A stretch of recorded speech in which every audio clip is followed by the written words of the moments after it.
Does your task list look overwhelming? Do you have a million things to do and seemingly not enough time in the day to do it in? Disorganization is every entrepreneur's worst friend, and we're going to address it here today.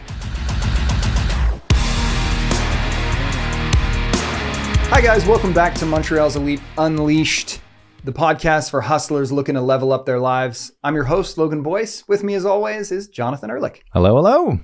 So obviously, if you're an entrepreneur, you are feeling this to some degree. Disorganization is sort of part and parcel with starting your own business and starting to work for yourself. You've bitten off far more than you can chew, likely, but we're going to address that today and give you guys some real tangible tips to avoid feeling super overwhelmed and super disorganized. Yeah, I think there are some really key things that can help. There are some tools out there. You just need the sexiest logo. I was literally going to start with, you got to get the most important thing done first, which is the logo. And a great website. And then that's it. Then the business will run itself if you just have a nice logo and a great website. Yeah, everything falls into place once the logo is there. Everyone knows that. That's right. Yeah, so don't do anything else. Sit down, wait until you figured that out. Stare at a screen for a while. It'll eventually be bestowed upon you. Don't even pick up the phone until your color palette is set. No one wants to talk to you until you've picked your color palette. Are you going to, even if you did speak to somebody, what are you going to do? Show up without a logo? Yeah, that's embarrassing. Idiot. But yeah, I think that is literally step the first in terms of getting organized is whatever type of organization metric you want to live inside of to figure out how to kind of align what's important, I think is probably the first. What are your priorities? What's the most important? And what should you be doing? I know we did a podcast a little while ago about meetings and kind of being able to focus those meetings. Well, yeah, before you even get into the meetings, you need to understand what would actually be important for your project, your business, whatever it is that you're going to be building on top of. And how urgent is it too? Is this something that, yes, it's wildly important? Like we were saying, I mean, a website's super important, sure, but is it more important than, your logo? No, then calling clients and having an offer ready. I know so many people who've made amazing businesses without a website, and then they plug the website in later. So it's kind of aligning priorities first. What's more urgent? What's less urgent? What's more important? What's less important? And then kind of filling that lineup. Right? And by the way, guys, we make these jokes because we've been those jokes. You know what I mean? We've been in companies, we've been in projects where, the priorities were just not in line. It was a situation where we were focusing on projects that were not moving the needle. And I think in general, what you need to do is look at as objectively as you can, what are the things that is going to drive revenue? What are the things that is going to drive profit? And those things are typically the major priorities that need to get looked at and attacked. And if you don't know what's going to drive revenue, what's going to drive, things moving forward, what's going to drive action too? Because sometimes we get paralyzed by these projects that are in front of us. And we joked about the logo, but that's like the one that is the most funny to see, because we do see it a lot, especially in real estate. We see it a lot where a real estate agent won't make any phone calls, won't do anything until they have their pre-listing package ready, but they can't do their pre-listing package until they have their logo ready. And they can't get their logo ready until they meet with that marketer, and they can't meet with that marketer unless they have, you know what I mean? And they have to have examples of other logos and the color palette, and everything needs to be aligned. So that shouldn't be the priority. What's going to be the driver of action if you don't know what's going to be the driver of revenue and income? And then you'll eventually find out what that is by, tracking things along the way and finding what's giving you the best production. Yeah. In general, I think the priorities are skewed a lot of the time because of fear. And people have two different major differences in fear. So there's the fear of failure, which most people have. I imagine almost everyone on the planet has that, which is I'm going to fail, I'm going to suck, I'm going to be bad. And the reality is, yeah, you will. Like this is what I tell people when I interview them for the real estate team is I say the first probably at least 1,000 calls you make are going to be just fucking awful. Just the worst. Yeah. But then your 1,001st, maybe it's your 1,005th, who knows? You're going to start getting good. Repetition is the mother of mastery. And so a lot of times people will misprioritize because of fear. The other thing, and the joke that we were making is, well, we can't do that until we do this, until we do this, until we do this. And in part, yes, of course, that's fear of failure because they don't want to get their ass kicked over the phone or whatever it is that's going to drive revenue. But beyond that, they're scared of, okay, what if I actually am good? Yeah, fear of success. Exactly. Yeah, that's one that we have to tackle a lot because people, especially when they're starting out, they have imposter syndrome. They don't want to succeed at something subconsciously because then it means, now I need to actually do the thing that I actually don't know how to do yet, or I'm not as comfortable or confident with. Other times too, and this is for people as they progress inside of that industry, is they start getting busy and they have too much to do. Now, succeeding at prospecting is now a problem because I'm already too busy. So I don't want to get more busy. So now I don't want that success either because I've got too much on the go. And or they would see that leverage is going to be a pain point for them, or it's going to cost money. It's going to take time away. It's going to be this whole other thing. So now all of a sudden that fear of success holds back. Arguably, I would think almost the fear of success holds people further back than the fear of actual failure. Yep. In a lot of cases, that's totally true. A lot of times I find as well is it's really sad, but it's deep rooted issues that people have with the idea of success. It's like, okay, I don't want to pick up that phone because I wouldn't even know what to do with $10,000 if I got it, if I made that commission, if I sold that plane, if I did this thing or whatever. And it's a lot of it has to do with the programming that people have about money. So one of the best books that completely changed my life and completely changed how I looked at money was Secrets of the Millionaire Mind by T. Harv Eker.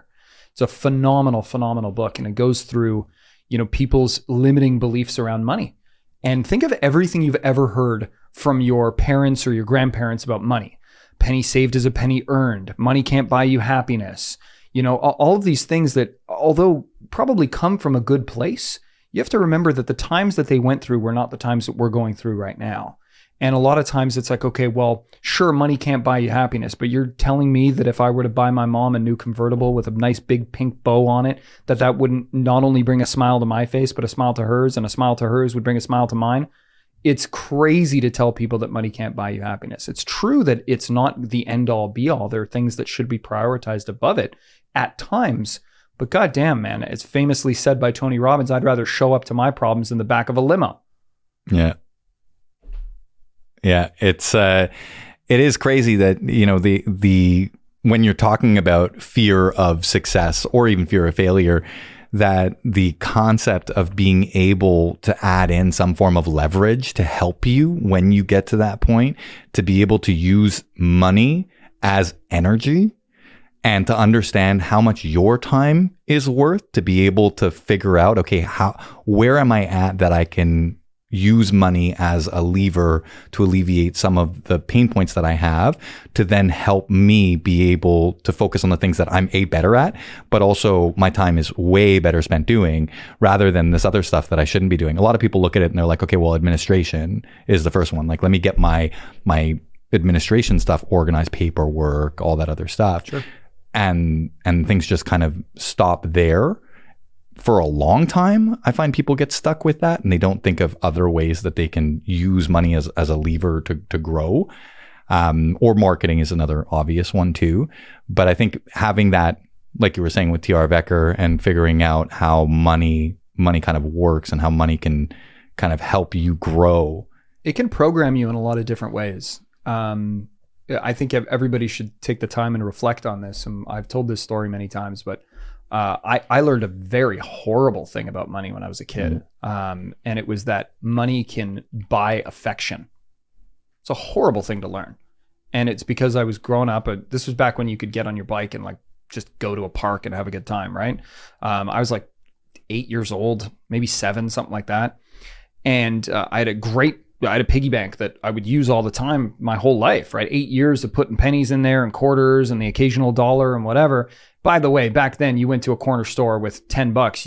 You are literally a king. Like you're buying anything that you want.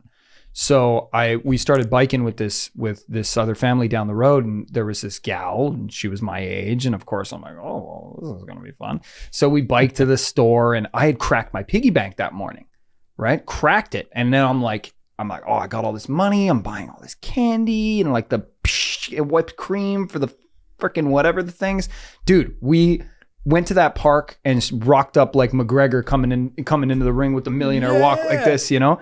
It was awesome. And I got affection for not only the woman, or the girl rather, but from her brothers and the friends of the neighborhood. And I was like, oh, that's how it works. Is if I spend a bunch of money on people, they're going to want to hang out with me. And that was a horrible thing to have like saved and internalized. And it was something that I had to work on to kind of, you know, deprogram that to a certain extent. I still love buying a round of shots for the boys. Like it's amazing. So some of that is still stayed with me, but everybody has these things that have happened in their life that have programmed them to look at money in a certain way. And a lot of it has to do with vilifying people with a lot of it. I find that's huge and horrible. But I think in general, you want to look at in your business when you're feeling disorganized. There's this thing that I do where I create a quadrant, and I ask myself, what am I good at? What am I bad at? What do I like doing? What do I don't like doing? So imagine in this case, the bottom left quadrant would be not only am I bad at it, but I also friggin' hate it. The other thing is I'm good at it, but I don't like it. Right? So you try and either get to a place where you're only doing the stuff that you're good at and you like doing. That's eventually where all the entrepreneurs should be living. But obviously when you're starting out and you're just like a ragtag group of guys running a company, it's tough to get there, right? So you will have to do the stuff that you're good at, but you hate doing. But the worst part is living in that bottom left where you're not good at it and you don't like it. You need to get out of there as soon as possible. And money helps to do that because then you can delegate the things that are no good. The trapping I find is when you do delegate, what are you doing with the free time that you just freed up? Yeah. You know what I'm saying? Yeah. A lot of people will delegate, you know, the idea of lead generation or, you know, focusing on some sort of marketing by hiring some sort of marketing company and then go golfing, right? You're like, well, the leads are taken care of. I'll just go golfing. I'm not going to. And man, you have to be in such a good place to make that happen because Jesus, man, like if you've taken something that is, and it makes sense sometimes, right? If I'm paying somebody to mow my lawn, for instance, it takes me an hour and a half to mow my lawn, something like that, right? If I'm paying somebody to do that, I should be believing in my soul that I need to fill that hour and a half with something that's worth more than what I'm paying this guy to do it. Otherwise, just mow my own goddamn lawn. Yeah. It's the same thing with your business. You might be worth, like, let's say you made 200 grand last year. Congratulations. You're worth $100 an hour. Anything in theory that you can pay for less than $100 an hour, you should. But that's a big theoretical assumption because a lot of people will pay the administrative tasks or the lead generation tasks, but they didn't look at the quadrant that I just explained. A lot of times they're like, oh, I want to get rid of lead generation or I want to get rid of the sales process because I'm tired. I feel burnt out. No, you're a bitch. And you don't, you sound like a bitch. No, but what it is you looked at the quadrant improperly. You looked at a place where you don't like it, but you're good at it. And you're not in a place in your business where you can let go of that quadrant yet. Yeah. There is a time, but you've got to have so much cash reserves. You've got to have the profitability to be able to leverage that out because especially with regards to sales, as an entrepreneur, you're likely a salesperson, just either inherently in your soul, or that's how you start in sales. So to leverage that out, it's so difficult because nobody's going to do it at the level that you need to be doing it at. Do you find in the delegating kind of space there where you're talking about like, these are things that I don't like doing. And maybe I'm good at them. Maybe I'm not good at them, but it's just not worth my time to do those things. You mentioned like mowing the lawn. That's kind of like a personal life thing. You're like, okay, well, it still takes an hour and a half to mow the lawn. For me, my lawn is much smaller, so it takes me a little bit less time. So I don't delegate that out actually. But like one thing I do delegate out is like cleaning the house. That is something that like deep cleans in the house, little cleans in the house. Yeah, that's fine. But deep cleans in the house. We started that when Lindsay got pregnant and she couldn't deal with the chemicals.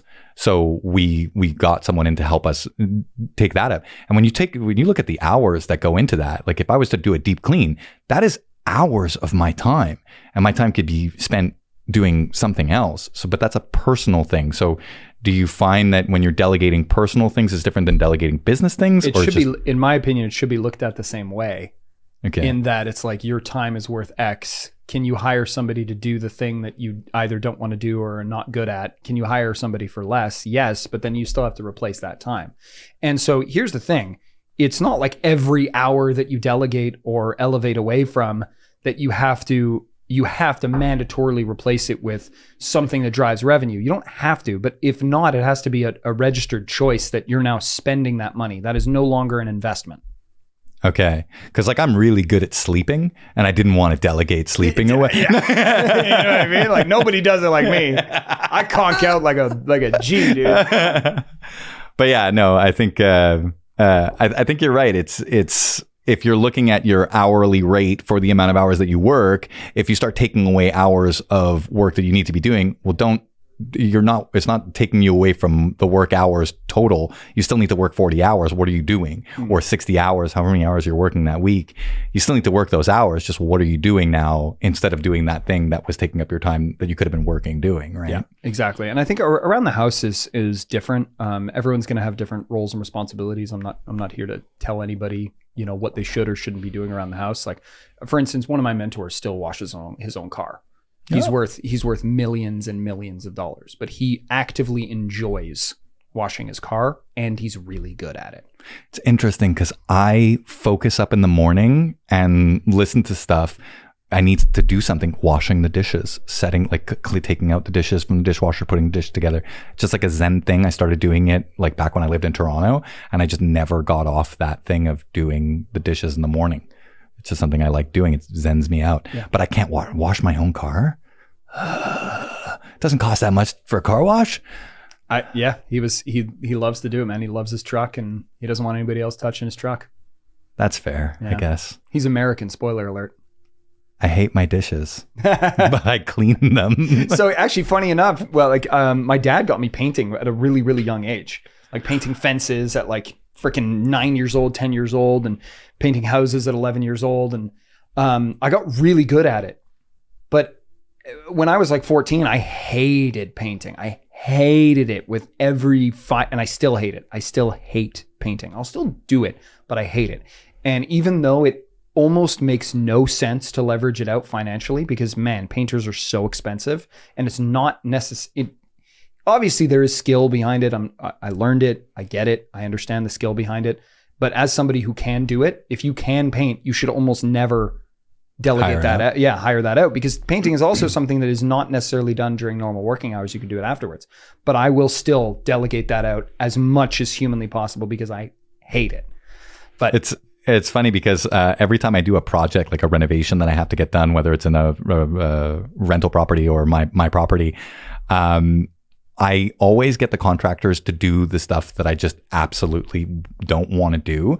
And their hourly rates, like you were saying, you can get someone to do painting at an hourly rate that would make sense, but it doesn't fully make sense. So I always get them to do the projects like tiling and stuff like that. And then like basic stuff afterwards, putting a vanity in, putting the, the mirror up and like little stuff like that. I'll always take that because that stuff is finicky and it's such a waste of their time to do it. So you save a lot of money doing that, I find, unless you have someone who's like a GC that works for you and can manage those things for you. But that's ultimate leverage on that end, right? Yeah. I think you get there when you start doing more and more of the projects, or you have management and all of that fun stuff. But back to the concept is you look at, okay, and the easy math, by the way, is look at how much money you made last year and then divide that number by 1,000 and then divide that number by 2. So if you made 200 grand, first of all, you divide it by 1,000, 200, divide that by 2 is 100. That's how much you're worth per hour. If you work a standard, 38-hour work week, 37.5, I think is what it is. But, basically it's a 40-hour work week, et cetera, et cetera. Is that at 50 weeks in the year or 52 weeks in the year? It's a great question. I actually don't know. Oh, okay. I could do the math, but I don't know. The easy totally math called you out there. Yeah. You sound like a bitch. Yeah, if you guys haven't seen that meme, that is some really, really high quality comedy. Yeah, maybe we'll put the link in the thing just to shout that guy out because it's hilarious. Yeah, but yeah, no, I think in general you want to just look at, okay, what is my hourly rate worth? Can I delegate? That's the first question. Is fiscally, being fiscally responsible human being, can I delegate this? And obviously it's going to be sort of the menial tasks that get delegated first, like you said, like cleaning the house, right? That'll typically get delegated. The administration tasks are typically delegated because a lot of times if you're great at sales, if you're great as a people person, most of the time administratively, you're not going to be that great. There are exceptions to that rule. You're one of them. There are obvious exceptions to that rule, but in general, it's not typically worth a salesperson's time to be doing administration tasks because that salesperson is going to be the driving force of that company. And as an entrepreneur listening to this, you're probably the administrator, the salesperson, the CEO, the president, all of those things. So when you're looking at, okay, where am I spending the most amount of my time? It's a sort of an audit. So one of the things that I do when I'm coaching either business owners or real estate team leaders is I say, okay, where are you spending your time? Because my goal is to get them out of production and running their business. So if they're spending all of their time on these tasks within either marketing or in sales itself or whatever, we'll look at the things that are driving revenue versus not driving revenue.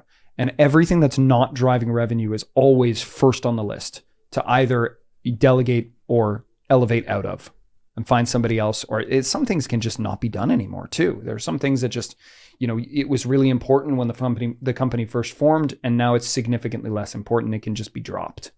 There's a whole bunch of realtors out there who are like, you mean I have to lead gen more? Yeah. When I get to put my documents away is when I don't have to call people. Yeah. Turns out, no, yeah, you need to generate more. If you're going to pay somebody a salary of like 60 grand, 50 grand, whatever it might be every single year, you got to make that up somehow. And if you're going to do that, you're going to need to make more money. Like it only makes sense to hire somebody if you can make up more of that money. If you can't, don't do it. So then the person who is delegating initially, right? They've got their plan, they've got their project that's actually working, things that are actually going for them. The person who's ready to delegate, they're going to start off by delegating the things that aren't driving revenue first, but they'll eventually get to a point where they're going to offset some of those things that are driving revenue, hiring a sales team, bringing in salespeople. Yeah, and with the assumption that nobody's going to do it as well as you. And I think that's a huge thing that a lot of entrepreneurs need to wrap their head around, is that there's no way you're going to be able to hire somebody, especially with regards to sales or marketing for that matter, that's going to be able to do it as well as you. But you're looking for at least 80% as good as you? 80 would be wonderful. I say anything over 70, you take it. Yeah. If let's say, you've got a closing rate of 100%, if they're closing 70% and you're not having to go out and do those things. If you're closing 100%, what are you, Grant Cardone? What, you just never give up? I'm outside your house right now. I'm not leaving until you buy my product. Oh, you call until they buy or they die. John here. I know it's been 7 years since we've started talking, but still waiting for you to sell your house. I told you I'm not selling. You will eventually. You will. And actually, statistically speaking, every 7 years, you're due. Oh. So obviously there's little things and little pieces of tech and little things that can help stay organized and hopefully not have a task list that just gets exploded. And I think a lot of people are looking for the silver bullet, the thing that's going to solve other issues. That doesn't exist. And I'm so sorry if you tuned into this podcast thinking that I was going to tell you a magic software that's going to change your life. What are we even doing here then? You gotta have to work? Got to give the people what they want here. Okay, perfect. Well, it's called, no. Listen, technology works as well as the person, as well as the user that is utilizing it. So anything does work. I've seen people run an entire business off a spreadsheet, like literally. So I've seen people have amazing real estate careers, like 30, 40, 50 transactions a year as just a solo agent. And they're running everything off of their cell phone. They don't even have a spreadsheet. They don't even have a database. They don't even have automatic emails or reminders or appointments being set and synced with this and synced with that. Nothing. So everything is just as good as you're willing to work it. So in my experience, good task lists are wonderful, but organized task lists are more important. So back in the day when I first started, I just have everything inside of an Apple Reminders app. And it was great for a while until I started having more and more ventures. So when I branched off into investing and flipping, I needed to have a separate place because they would all kind of get jumbled and I wasn't able to prioritize. I wasn't able to look at things and saying, okay, what's the priority for the week? What's the priority for the day, et cetera, et cetera. So it would just get lost. So then what I started doing was creating categories within the Apple Reminders app of, okay, this is the category for Montreal's Elite Real Estate Group. This is the category for the flipping business, Elite Services. This is the category for coaching and consulting and all of that stuff. And I'd have different categories, and that worked pretty well. But even then, it felt like I was overwhelmed, and I couldn't have a place where they all kind of lived cohesively, and I wasn't able to collaborate very well with that piece of tech. So then we stumbled upon something else that worked really well for us. So I'll let you take it away from there. Yeah, it's actually funny because I look at task lists and like these task softwares, like the Reminders app, as I look at like notebooks. I always get nice, fancy notebooks that are like beautiful. And I say, okay, I'm going to stick to this notebook and I'm going to keep using the same thing with like the task list. I'm going to get this task list. I'm going to put all my tasks in it and I'm going to do it. And then I get all these tasks organized nicely in my little task list. And then I use it for a little bit, but then I'm like, why do I have to keep coming back to this stupid thing to keep clicking a button and then keep putting more things? It's just adding another layer of work. Even though it is keeping me organized, there's like just this thought in my mind that's like, it's another layer of stupid work. So what was really cool was recently we stumbled upon this software called ClickUp. And we were thinking between, okay, do we move to Notion? Do we move to ClickUp? How do we do this? We also wanted to figure out a solution for note taking too. And ClickUp it did both.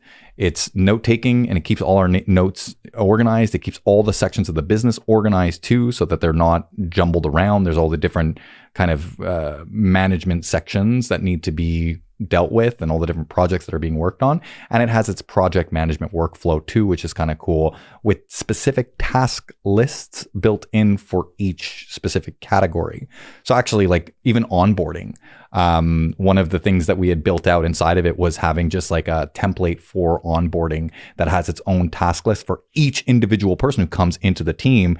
You just build a template of their own task list of their onboarding, and then you just go through it and check everything off, and it's just so much more usable. We always have this fear about adding systems where are we just adding a system that's going to be another thing that we need to manage and log in and whatever. And as companies grow, that's a huge part of it. Is as people come on, they need to be trained on this, and is that something that's worth going through? It was one of the reasons why for a while we were using Facebook Workplace or whatever it was called, or I don't remember. Workspace, I think is what it was called. I don't remember, but we were using that for a little while because we're like, okay, great. At least nobody's going to need to be taught how to use Facebook. Everyone knows how to use that already, which is great. But inter-team communication only needed to be message to message. Exactly. So. It didn't need all of this. There was too many bells and whistles. Yeah. Right. It's one of the reasons that we don't use Salesforce as our CRM is because it's just too much stuff and it would just overwhelm people. So I think simplicity is really, really important. And I think if you can do it with a big program like ClickUp, great. If you can run it off of something that's smaller and easier and grow upwards, I think that makes perfect sense as well. The main thing to look at is if you are going to have multiple softwares, making sure that they play well together. So using a software that bridges them together, like Zapier or Pabbly, or any of these things that kind of merge APIs together, I think is a really, really good cheat code to make sure that you stay organized in that regard as well. I think that's the huge thing too, is when you start to get into like CRMs and you start to run, various ads, and then you also have projects that are being run too, and you need to be able to keep track of different things. Having a way to have them all communicate is a way to keep yourself significantly more organized. And if you're not familiar with APIs and how Zapier works and how different softwares talk to each other, just give up. Yeah, I'm kidding. Just you're so far behind. AI already beat you. You're out. But I think that that's a place to go, to be like, okay, well, if I don't even know where to get started and I wanted to start somewhere that's further away, to build backwards from there, then learning about APIs to understand, okay, this is how things connect and communicate.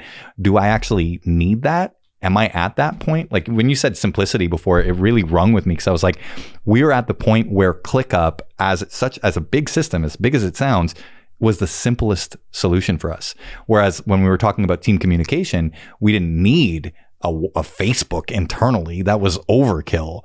But if we had, hundreds and hundreds of people in it, maybe it could make sense. And if there was like ways they needed to communicate, maybe it could make sense, but it didn't. So, just a group chat makes the most sense for quick communication. ClickUp makes the most sense because all of our organization is broken down into different groups of management and how things run. And we need to keep everything organized and keep everything on track and be able to see it at a glance. So having a dashboard that you just view, and then having it have APIs so that it can sync with other things that are tracking metrics and keeping us involved with, all of our goals and our KPIs and all of that. So in general, I think the solution to feeling overwhelmed and being disorganized it's not a knock. Everyone is playing with disorganization in a certain degree, at a certain degree. But I think the main part is prioritizing what is the most important, and realizing that those are going to be the things that you must execute on, and everything else, decide whether it's something that can be kicked, meaning push to the next quarter, push to the next week, whatever it might be. What can you delegate? What can you fiscally, and from being fiscally responsible, what can you delegate? What can you elevate out of? Meaning, what is a position that you're in right now that you're either not qualified to be in, both from a, you're not good at it perspective, but also that you don't like it perspective. And what can you do to further leverage that? And then after you've done those things from a manual piece of paper and pen kind of perspective, what kind of tech can you put to make this easier, more efficient, and more effective? So we hope that you learned a couple things on today's podcast. We had a fun time talking with you guys about it. Thanks so much for tuning into another episode of Montreal's Elite Unleashed, the podcast for hustlers looking to level up their lives. For hustlers looking to level up their lives. That was me doing the outro there.